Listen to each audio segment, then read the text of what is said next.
Welcome back to Young Justice. This is Season 4, Episode 10. Nomed Esir, aka Rise Demon. Don't like that.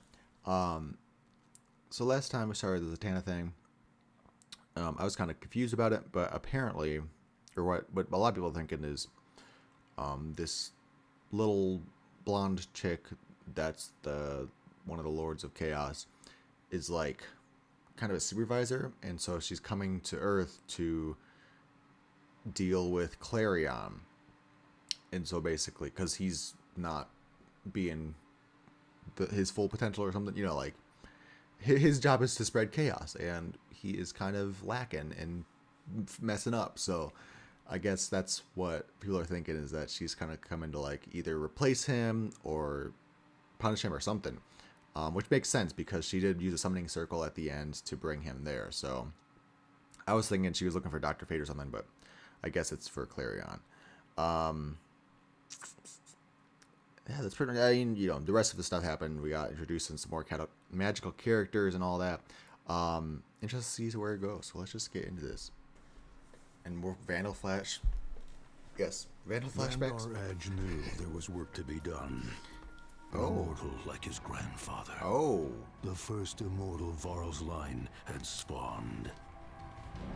Arian, Lord of Atlantis. Arian? Wait. I don't know if it's Arian. That's... Ooh. Wait a minute. But too busy being strangled to focus. What you heard was a summons. Ooh. Not the Phantom Stranger. Summons of pure chaos. I'm here to replace you right after I shit. decorporealize you, ending your existence on the mortal plane forever. What? It's not just Nah, this latest thing. I'm of good with course. Clarion. Let's That's the last straw. let's help It's the way Clarion you've out. spent Let's the handle past him. dozen millennia or so. Oh, and then there was that whole Earth 17 fiasco. Success! She Earth knew 17 success. fiasco. No, I think Can we stop? Let's stop. Oh no, Beast Boy again. Someone was saying that he's like on the verge of suicide, which I did not think that was the way we were going with this. Oh my God, these people. Uncle John, I honestly don't think she can wait until we get to Earth. What would they say? How would they help her? Kind of. They made Arian their agent of order on Earth. Their crown's potent magic soon infused his very being, creating a new bloodline of magical meta-children, the Homo Magi. Arian looked upon it with satisfaction. But for Varljat, it only made him hunger for something more. Oh my God, is he gonna kill Atlantis just so that he something? Is he for real? I don't know. I'm powerful because I'm not fighting with my power alone. You're not facing one Chaos Lord. Oh my God. I have all the Chaos Lords in my corner. Not this. And together, we'll banish you to usher in a new age of chaos in this world. Not fair. What the fuck? Arian did not agree. Why? Thousands upon thousands would die. Why would you sink it? That was true, Varl countered. But hundreds of your Homo Magi would survive. The crisis will activate their potential. Oh, like Varljat had meta traveled the evolution length kind and of breadth stuff. of it. This Dr. Where Fate? are we? London, England. More importantly, we are in the Sanctum Sanctorum of one Jason. Jason Blood? I didn't want to say Etrigan, but I was thinking it. Might one Jason Blood ask why? Etrigan's here! Really enigmatic answer. Blood in heart of fire. Gone, gone the form of man. Rise of the demon. Etrigan! Dude, we're actually getting a Justice League Dark Mini inside of Young Justice. This is crazy. Where's Deadman? Where's Swamp Thing? Let's just get this whole great group together. You will ever be enough, will it? What is happening? Professional guidance counselor. I know you're trying to generate a catharsis for me. Is it working a little bit?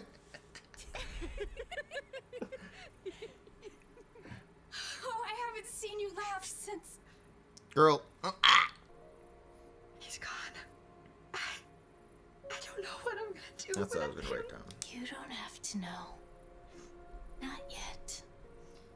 You need time. What was that? A false alarm, I guess? What? What? No. What the fuck is that? Like Jason blood, What? this child doth hide another. The power is stronger. I.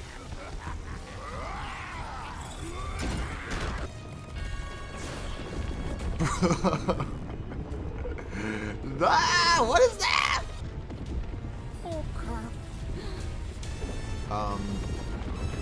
Zatanna, you gotta do something, okay? And the water breathers of Atlantis were born. Eventually, Homo Mermanus would scatter across the 7 seas until the new Homo kingdom of Mermanus, like Atlantis mermaids? controlled 3/4 of the globe. Zatanna gotta do something. Come on, girl.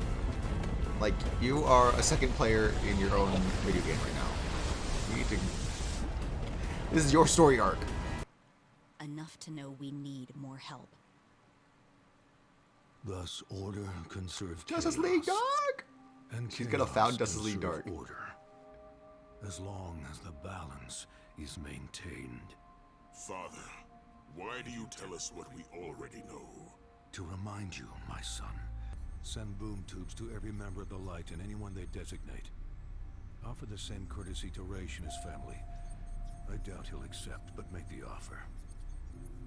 Project Lifeboat, because he's like, well, some shit's gonna go down. Let me just make sure all my assets are secure first. God damn. Okay. I put down the note Arian. He's the immortal grandson of Vandal. He was the founder of Atlantis, basically. Well, like the most prominent king, I guess, because Vandal technically founded Atlantis. Anyways, I put him down just in case he turned out to be somebody else that we knew, but I guess he's just some dude. He became like an agent. I don't know if he technically became an order, like a Lord of Order, but he became like an agent, like I said. They mentioned something about Earth 17 in there. Clarion did, so I know this is Earth 16. I don't think we ever saw anything with another Earth. So either they're referencing something from the comic books that I didn't read, or I don't know. It's just like some weird throwaway line about like the multiverse. So now I'm really interested, because when this season was first starting, I thought it was going to deal with the multiverse more, but so far it hasn't, and it's fine because they're dealing with time travel. But like, I don't know if it's just like setting up something for the future or what. But I just wanted to put out there that I did hear that, or 17. You know, I just took down notes about the different types of humans that are around. There's the Homo Magi, which I'm assuming are magic users. There's meta beings. There's just regular humans, the Sapiens, and then there was the Mermanus, which are basically the Magi that became meta by, as we learned from season 2, when traumatic events happen, it kind of activates their meta gene. So that's what happened with Atlantis. We had Etrigan introduced, which I did mention last episode, but I was like, maybe we're not. And then as soon as French Stranger said we're in London, I was like, it can't be Jason Blood, can it? And it was. I should have said it, but anyways, Etrigan's in here. We're filling out the fucking Justice League Dark. I don't know if we'll add any more. At the end there, Zatanna did say something like, we need more help. And then it cut to Dr. Fate, obviously, so I'm assuming that's what we're talking about, but maybe we are sort of filling out something. But I think, yeah, either way, I think we are setting up for, like, right now Zatanna is very much a backseat player in her own arc, which is kind of annoying to me. So I'm really hoping that the sort of resolution of this is that she is going to become the founder of Justice League Dark. I think it makes sense. She has some sort of seniority with the Justice League, and being one of the only magic users on it, I believe. I can think of at least. There's Blue Devil, obviously, but not really that prominent. But yeah, like, I think she has like a status within the Justice League to like make an offshoot, and I think that'd be really awesome if she does become the founder of a Justice League Dark in this universe. Like, that would really put some respect on her name and, like, you know, give her more authority, I think. Because right now, like I said, she's kind of just like there. This is very much like a Vandal Savage Clarion story, which I don't mind. You know, I think it's interesting, and this history lesson is very intriguing. But at the same time, like we're supposed to be focusing on the core group, and she's doing nothing right now. So, speaking of McGann, though, going back to that storyline that we keep running back to. Well, let's talk about Gar for a second. Like I said, some people I'm hearing or seeing their thoughts are that he's going towards suicide, but I didn't think about. You know, I thought he was just having trouble sleeping, but I guess it's the long sleep there with what they're, you know. So far he's okay, but you know, I guess if he does take too many, he can overdose. Which it's just like what are the outsiders doing? Like, how did they not? Somebody got to do something. I know they're all like trying to do something, but like, somebody else mentioned, I saw that I don't know where I read it, but they pointed out the fact that in the first episode credits, we had Black Canary doing like therapy sessions, check-ins with everyone, and where is she? how did he slip under the cracks there? Like honestly, where the fuck is she? Because it's been a good couple months. Everyone knows that Connor is fucking dead. They have to realize that he is to some extent acting weird. How has no one checked in on Garfield yet? That's just blowing my mind. Like how? Like I said, I know there's Blue Devil. You know, like some of the outsiders kind of like recognize that he's in a funk, but somebody needs to like just do something. Like Emery, McGann's sister, did. You know, just take it into her own hands. Anyway, this is a long-winded way to say, did the Legion consider the fact that doing what they did would potentially mess up other people's lives? You know, obviously they have to keep the time flow intact and all that shit, but like, it just makes me wonder, is it like a necessary sacrifice, quote unquote, for McGann and Gar to be possibly suicidal? Just to save Connor? You know, like what are the ramifications of that? Or like, do they know they have to bring him back at a certain time? Like how? Because my assumption is they took him to the future and he's just out of the timeline now, which means they don't really have a solution for McGann and Connor or McGann and Garfield.